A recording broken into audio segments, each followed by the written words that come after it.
नमस्कार साथियों, बहुत बहुत स्वागत है आप सभी का। मैं अनिल कुमार और आप देख रहे हैं आपका फेवरेट चैनल कंस्ट्रक्शन टिप्स। साथियों, आज हम आपके सामने एक है तो बहुत छोटा सा और ये कोई टॉपिक भी नहीं है, लेकिन फिर भी एक अपने आप में बड़ा टॉपिक है कि रिटेनिंग वॉल में स्पेसर बार या स्पेसर यू क्यों लगाया जाता है। ये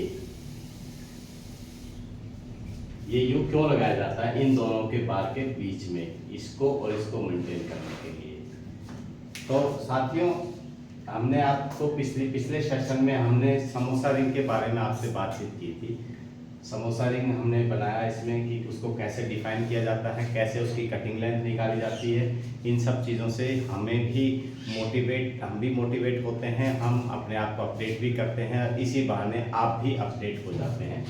बहुत छोटी छोटी चीज़ें, लेकिन बहुत ही ज़रूरी चीज़ें हैं, बहुत काम की चीज़ें हैं। इनके बिना ये वॉल अधूरी है, कहें तो इस छोटी सी चीज़ के बिना ये वॉल अधूरी है। तो साथियों, अभी आपके सामने हमने एक डायग्राम बनाया हुआ है, हाथ से डायग्राम बनाया हुआ है, तो हो सकता है कोई लाइन आगे पीछे टेढ़ी भी दिख रही हो आपको, लेकिन हमने अभी थोड़ा जल्दबाजी में बनाया और अब आपके सामने ये है। हमने इसका क्लियर कवर रखा है साथियों 30 mm इसका कवर रखा है इस वॉल का। सिर्फ वॉल के लिए हम बात करेंगे अभी फिलहाल। ये जो 3 वाल हैं, लिफ्ट की वाले हैं ये, और इन्हीं पर हम आपसे बात करेंगे और इनकी सभी की मोटाई लगभग 300 है।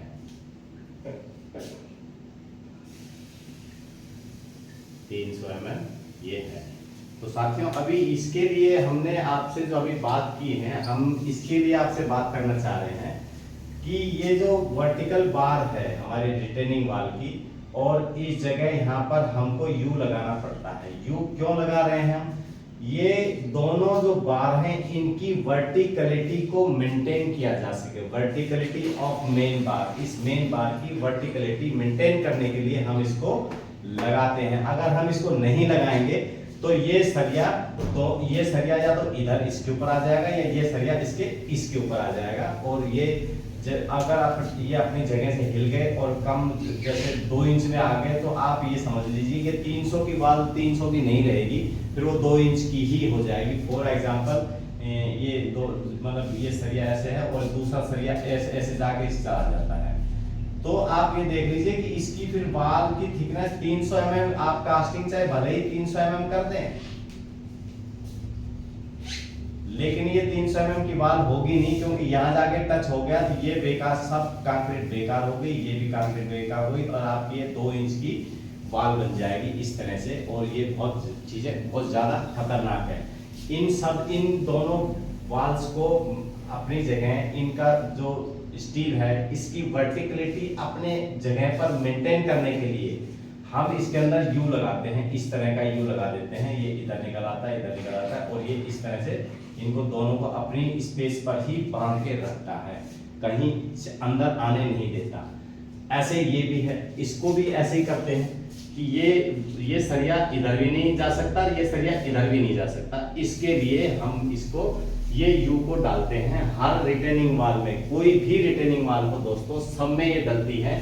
इसके अलावा अगर ये नहीं डलेगी तो ये सरिया, क्योंकि ज्यादा 10 या 12 mm का सरिया होता है, वाल हमारे 3-3 मीटर, 4-4 मीटर, 5-5 मीटर हम उठाते हैं, तो अगर हम इसको नहीं देंगे तो ये सरिया 2-3 मीटर के बाद में ही यहाँ से बल्ज होना शुरू कर देगा, एक दूसरे के ऊपर ये गिर जाएगा, ये सरिया गिर जाएगा, और उस कंडीशन में ये अपने आप को मेंटेन नहीं कर पाएंगे, ये थिकनेस भी मेंटेन नहीं होगी, और अगली बार वो सरिया आपसे बंधने में नहीं आएगा, ये कंट्रोल से बाहर हो जाएगी, ये वाल कंट्रोल में ही नहीं रहेगी आपसे। तो इसलिए ये दिखने में तो बहुत छोटी चीज है, लेकिन ये बहुत जरूरी है, ये इस तरह का यू देना।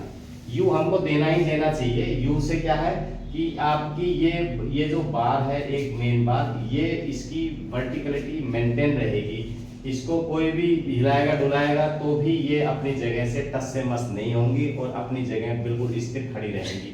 और यही वाल इसको ये जब कास्ट हो जाएगी, कास्ट होने के बाद तो कोई दिक्कत नहीं है, इस जगह तो दिक्कत है नहीं, लेकिन जैसे यहाँ तक कास्ट हो गई, राफ्ट कास्ट हो गई, तो राफ्ट के ऊपर तक तो कोई दिक्कत नहीं थी, लेकिन राफ्ट जब यहाँ तक आपने सरिया बांध दिया है और अगर आपको यहाँ तक डालना है इस वाल को, तो आपको यहाँ पर देना ही पड़ेगा। आप नहीं देंगे तो ये सरिया इधर डिस्टर्ब हो जाएगा अपनी जगह से। डिस्टर्ब होने की कंडीशन में जहाँ पर ये जैसे ये 300 की वाल है और 30-30 mm का कवर है, तो 240 mm, 10 mm का ये हो गया, 10 mm का ये हो गया, 220 mm। अगर 220 mm के ऊपर ये होनी चाहिए। और अगर आपने ये यू नहीं डाला, यू स्पेशल बार नहीं डाली, तो आपका ये 220 नहीं मिलेगा, 110, 120, 150 किधर भी कोई इसका लिमिट नहीं है, कहाँ चला जाएगा, ये इधर आ जाएगा, ये इधर आ जाएगा और अनसीक्वेंस आपकी वाल हो जाएगी। और उस कंडीशन में आप ऊपर बांधेंगे तो भी सीक्वेंस में नहीं बंध पाएगी। इसलिए साथियों ये है बहुत छोटी चीज है, लेकिन ये बहुत जरूरी चीज भी है और इसको देखना बहुत जरूरी है। ये छोटी छोटी चीजें हैं, जैसे कवर ब्लॉक है, कवर ब्लॉक ये शटरिंग, जो शटरिंग आप करेंगे, शटरिंग और इसके अंदर ये जो कवर ब्लॉक है, शटरिंग और इसके अंदर मेंटेन करने के लिए ये सब दिया जाता है कवर ब्लॉक। ये कवर ब्लॉक हो गया, ये कवर ब्लॉक हो गया, ये भी ये अब शटरिंग से दूर रहे ताकि कंक्रीट अपनी जगह फुलफिल हो जाए और जब निकले शटरिंग डी शटरिंग हो तो उसके आसपास ऐसा नजर नहीं आए कि यहाँ पर सरिया हमें दिख रहा है।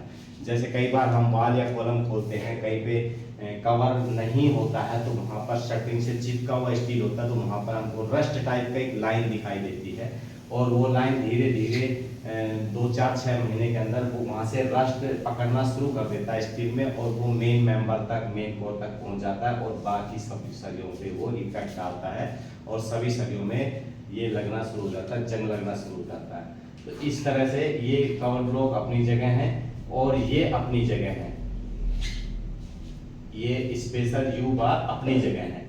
ये भी बहुत जरूरी है, क्योंकि अगर ये नहीं होगा तो भी आपकी वाल की सीक्वेंस बिगड़ जाएगी और आप इसका वाल ये सरिया या आपको यहाँ मिलेगा या फिर ये यहाँ मिलेगा, या ये यहाँ मिलेगा या यहाँ मिलेगा। जैसे आप ऊपर के लिए बांधना, और जब ये शटरिंग खुलेगी तभी देखने वालों को समझ आ जाएगा कि इसमें बहुत कुछ गड़बड़ हो चुकी है, क्योंकि सरिया एक सीध में नहीं है, कोई सरिया इधर लोटा हुआ है, कोई सरिया इधर लोटा हुआ है और इस तरह से ये बहुत डेंजरस चीजें हैं।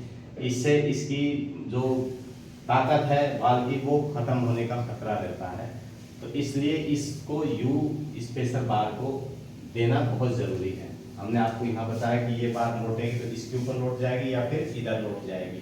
तो ये सब ना करके आपको ये छोटी छोटी चीजें हैं लेकिन देखना बहुत जरूरी है और इनको दिमाग में रखना बहुत जरूरी है। माइंड से स्लिप नहीं होना चाहिए, क्योंकि कई बार हम काम कराते वक्त ये चीजें स्लिप हो जाती माइंड से और हम डालना भूल जाते हैं। बाद में हमें पता चलता है कि ये कितना बड़ा ब्लंडर हो चुका है। कई बार वहाँ पर नए मिस्त्री आते हैं, नए स्टाफ आ जाते हैं, उनको भी ध्यान में नहीं रहता। उन्होंने सोचा होगा कि जो पहले जो काम करा के गए हैं वो सही करा के गए हैं, उनके माइंड से स्लिप हो गया या किसी कारण से इसको अटेंड नहीं कर पाए।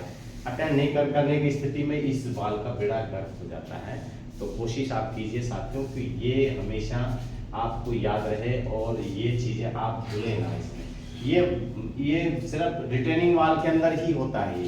ये इस तरह की जैसे शेयर वाल होगी, रिटेनिंग वाल होगी, बड़ी बड़ी RW वाल होगी, तो इस तरह की वाल जो लंबी बड़ी वाल्स होती है उसके अंदर ही ये यू बार दिया जाता है। चाहे वो छोटी वॉल हो चाहे बड़ी वॉल हो, अगर आपके सरिये ज़्यादा 2 सरियों से ज़्यादा चल रहे हैं, सिंगल लेयर में तो कोई दिक्कत ही नहीं है, डबल लेयर अगर आपकी चल रही है तो आपको ये डालना ही डालना पड़ेगा हर हाल में। इसके बिना आप इसकी वर्टिकलिटी मेंटेन नहीं कर पाएंगे। अगर ये आप डाल देते हैं तो आपको कोई दिक्कत नहीं है, आपकी बाल बिल्कुल सीधी टनटनाट दिखाई देगी। जब भी ये खुलेगी तो अपनी जगह आपको सभी सरिया आपको अपनी जगह मिलेंगे और ये बहुत अच्छा फील होगा। कोई भी देखेगा तो वो लगेगा हाँ बड़ा सीक्वेंस में काम हो रहा है, बहुत अच्छा काम हो रहा है। तो साथियों ये चीज़ें हैं, छोटी चीज़ें लेकिन बहुत ज़रूरी है। हम अभी पीछे एक में गए थे, वहाँ पर एक साइड पर गए थे तो वहाँ पर भी रिटेनिंग वाल थी और रिटेनिंग वाल में इसी तरह से ये सरिया लौट गया था, जिसकी वजह से हमने आपके सामने ये आपको दिखाना पड़ा करके कि ये यू स्पेस बार किस लिए ज़रूरी है। ये हर जगह हर रिटेनिंग वाल के अंदर बहुत ज़रूरी होता है, नहीं तो आपका ये सरिया एक दूसरे पे लौट जाएगा, एक दूसरे पे गिर जाएगा। तो ये इस पे हमने लिख दिया मेंटेन ऑफ वर्टिकलिटी ऑफ बार, ये बार की वर्टिकलिटी को मेंटेन करता है, अपनी जगह खड़ा रखता है, तो इसी चीज के लिए है। तो आशा करते हैं साथियों आप ये चीज समझ गए होंगे कि ये स्पेस यूज बार क्यों डाला जाता है। और अगली बार हम आपके सामने एक नया टॉपिक लेके आएंगे, तब तक के लिए हमें इजाजत दीजिए। जय हिंद।